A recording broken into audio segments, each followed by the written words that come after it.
This video is going to contain everything you need to know how to go from zero to a full-time profitable six-figure funded trader. We're going to be talking about all the steps you need to implement to go from having zero knowledge of the markets to having some sort of entry model based off of my strategy Exodus that you can implement in the live markets today.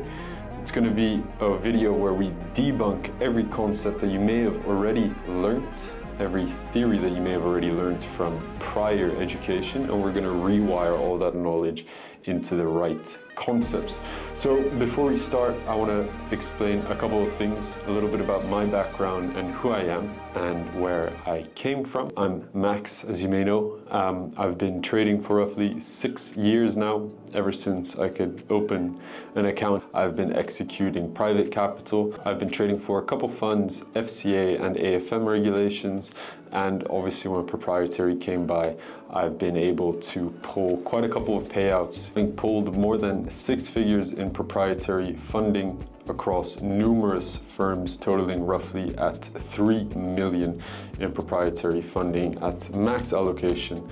We're now taking those strategies, implementing that to more of a private capital, and obviously teaching my own community and my own students the same strategy that got me these results. But later on in this video, I will showcase you exactly what key elements I implement. So if you listen very, very carefully and you pay very close attention, you will definitely be able to grasp the general idea of what I do on a day-to-day basis. And we want to take one step away from the whole idea that price is being run by some sort of algorithm. Coming from a background where I've been working for numerous dealing desks at brokers as well, with liquidity providers and liquidity aggregators, understanding interbank market analytics, I know for a fact that there are no secret ghosts in the machine. I would say that stigma has been populated indirectly in a grander scheme across retail traders, but I want to make sure that the focus of this theory, and with everything that I do from this point onwards, and as you as a new viewer may recognize me, will be from a very logical and accurate point of view. That being said, I've also been at a trading floor here in Amsterdam, surrounded by veteran traders that have been trading on the floor ever since that was possible, knowing that everything happens as a liquidity-based technicals alongside with understanding of supply and demand. And that doesn't mean that any technical edge that you draw is flawed, but I just want to make sure that this point onwards we realize that the technicals that we draw on our graph are merely data driven and are there to aid our narrative. I think that is the biggest thing that many retail traders and many new traders fail to grasp, is obviously the concept that they think that price will react to their annotations, where that is actually the biggest misconception. Price does not magically react to a little box that you drew on your charts. We want to make sure that you actually understand the theory behind why price is moving around these order zones and whatnot. So without further ado, let me go straight to the charts and we'll take it away from there, and we'll go through my step-by-step process to get you from zero knowledge to a more understanding of what it means to be trading based off of a liquidity strategy, and understanding my Exodus concepts that I also teach in my mentorship. Right, so looking at the charts, I'm going to be talking you guys through the exact same model that I've used to also yield profits from proprietary funding. I will also be going over a couple of theoretical aspects that can help you improve the way that you think when you're looking at your graphs, and to better annotate your narrative in order to concisely formulate that bias that will help you be more accurate and more radical and more rational with your decision making when looking at the charts. So overall, the biggest thing that I like to look at is take a step back from all the technicals that you might be familiar with your charts, all the concepts that might be taking up a lot of your headspace and really just dumb it down to the concepts of supply and demand. We want to make sure that you are very confident in just understanding what is actually happening behind your candlesticks when you are looking at, let's say, a currency exchange of the euro versus the dollar. Understand that you are actually always playing with demand side and the valuation of these two currencies against each other. It's never the concept that you're actually playing, shorting euro dollar where you are selling your euros back to the broker, because that's simply impossible. We are making sure that you actually understand the deeper insights of Forex, of the foreign exchange market. So to conclude on that note, when you look at the market and you look at FX, the biggest key thing that I tell my students as well is to start gauging the markets from the perspective of cheap versus expensive, right? So when we talk about, let's say, these aspects in price, and we, let's say, have these highs and these lows in our price and on our charts, we're on euro dollar, we're on the M15, that I like to really make sure that you understand that price is considered to be expensive above these, and that price is considered to be cheap below these lows. So deviating away from buy stops, sell stops, and buy orders being at these levels, you really focus on the core of what creates these mechanics and pretty much the whole dynamic of the forex market, because you're not necessarily looking at all the noise and all the different filters you can apply to your charts. You are purely thinking the core model, which is supply and demand. So above these highs, the exchange is deemed to be expensive. So the euro versus the dollar, being excess supply of euros. In essence, we're not talking about a finite supply of euros, nor are we talking about a finite supply of dollars.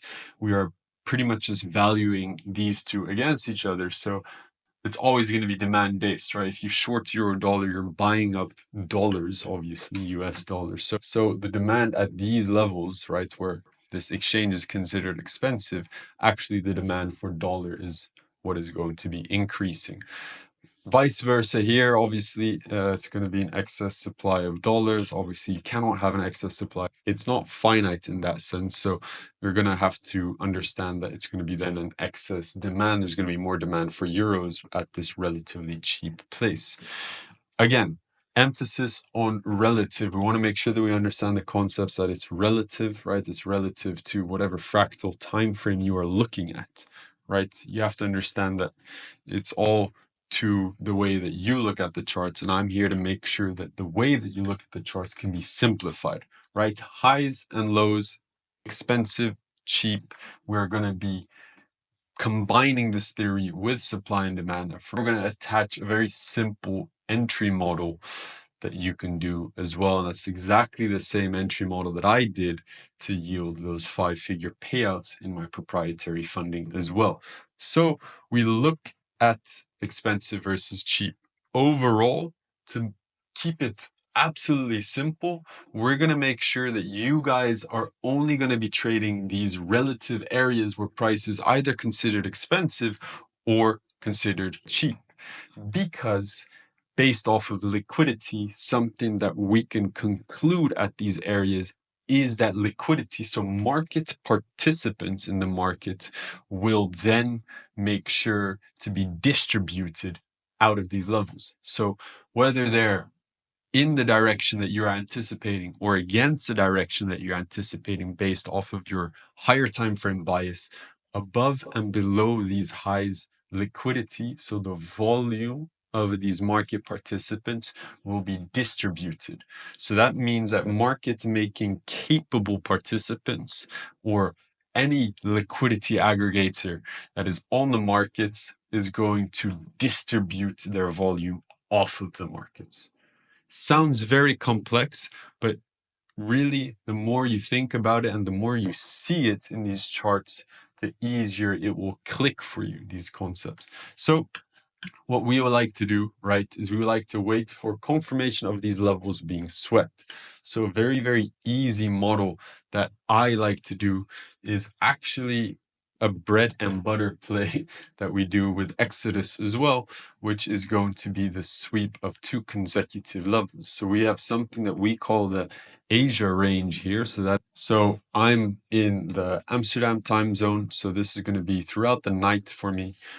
So it's obviously the session that I cannot actively participate in, but it is going to be a good session for me that can give an indication of how much volatility we can expect the next day. So the sessions that I will be trading. Most importantly here, the model is very, very simple, actually. We have Asia high, we have Asia low. This entails that, again, relative to that Asia session, we have, so I can annotate it like this, Asia high, buy side liquidity. Very, very simple, right? I can do it something like this, that's fine. Actually, I will annotate that and I will hold it, I'll bring it to the right so you guys can just see the text a little bit better. Likewise, here, Asia low, sell side liquidity. These are all concepts and terminology that you might be familiar with. Again, it's for me the easiest way to convey my knowledge with majority of the people that are currently trading because we speak the same terminology. Sell-side liquidity, the way that you might think sell-side liquidity is that there are retail traders with sell stops all on their MetaTrader there. That is far from the truth, but we'll save that concept for another video. There's no algorithm here. The market, your broker, is not trying to hunt your stop loss here.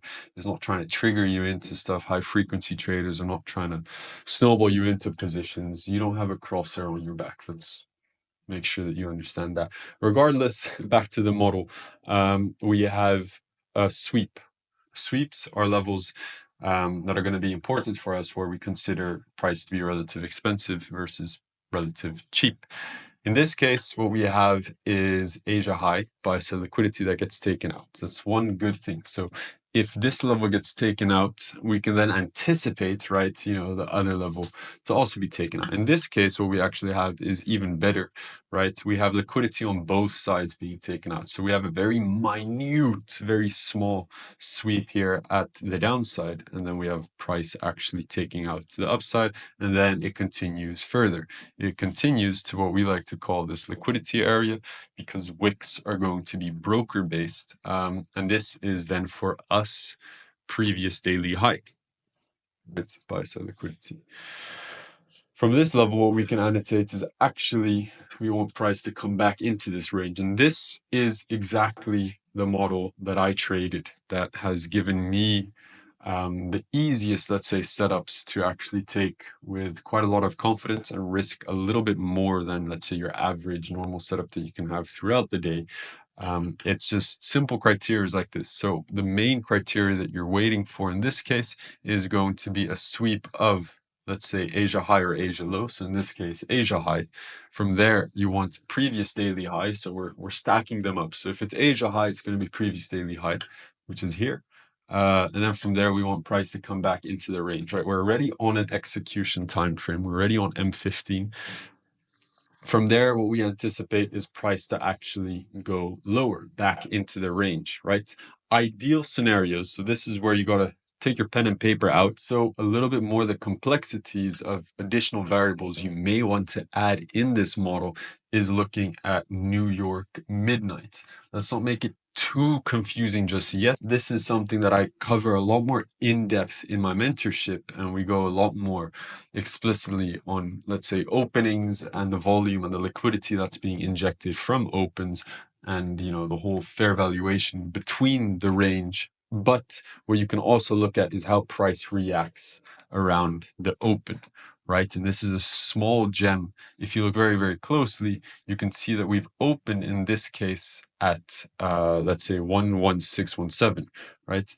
Price then kind of protracts against us. So we know that there's very low resistance at these highs, right? There's no open imbalances. There's nothing at these levels.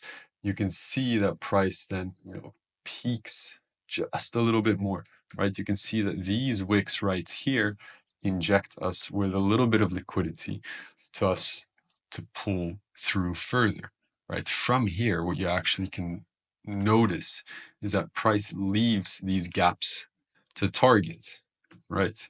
So this is kind of advanced order flow. Just annotating this, making sure that you're really looking at midpoints being respected, making sure you're looking at body closes on your ETF, all that good stuff.